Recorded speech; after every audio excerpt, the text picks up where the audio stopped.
తెలుగు రాష్ట్రాల నుంచి పద్మ అవార్డులకు ఎంపికైన వారిని తెలంగాణ ప్రభుత్వం ఘనంగా సన్మానించింది. కేంద్ర ప్రభుత్వం ప్రకటించిన అవార్డులను దక్కించుకున్న వాళ్లందరినీ సత్కరించి గౌరవించింది. హైదరాబాద్లోని శిల్పకళా వేదికలో జరిగిన ఆత్మీయ సన్మాన కార్యక్రమంలో మాజీ రాష్ట్రపతి వెంకయ్యనాయుడు, మెగాస్టార్ చిరంజీవిని తెలంగాణ ప్రభుత్వం సన్మానించింది. ఈ సభలో చిరంజీవి పలు ఆసక్తికర వ్యాఖ్యలు చేశారు.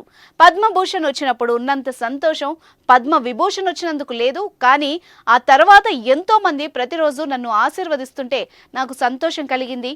పద్మ అవార్డు గ్రహీతలకు ఇలా సన్మానం చేయడం ఇదే ప్రథమం. గద్దర్ పేరుతో నంది అవార్డులు ఇవ్వడం శుభసూచకం.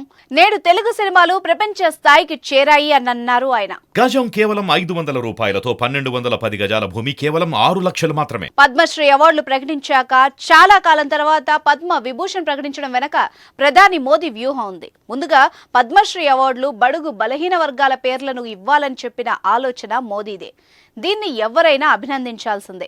నరేంద్ర మోదీ పట్ల నాకు అత్యంత గౌరవం ఉందని, కళను గుర్తించి అవార్డులు ఇవ్వడం కేంద్ర ప్రభుత్వానికి, ప్రధాని మోదీకి ధన్యవాదాలు అంటూ మాజీ ఉపరాష్ట్రపతి వెంకయ్యనాయుడు వాగ్దాటికి నేను పెద్ద అభిమానని, ఆయన మాటలు ఎంతనో ప్రభావితం చేస్తాయి.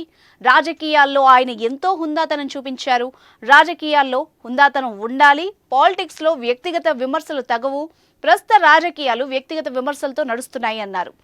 వ్యక్తిగత విమర్శల వల్లే నేను రాజకీయాల నుంచి బయటకు రావాల్సి వచ్చిందని చెప్పారు. దుర్భాషలు, వ్యక్తిగత విమర్శలు చేసే వాళ్లను తిప్పికొట్టే విధంగా ఉంటేనే రాజకీయాల్లో కొనసాగవచ్చనే పరిస్థితి నేడు ఉంది అంటూ చిరంజీవి గారు మాట్లాడారు.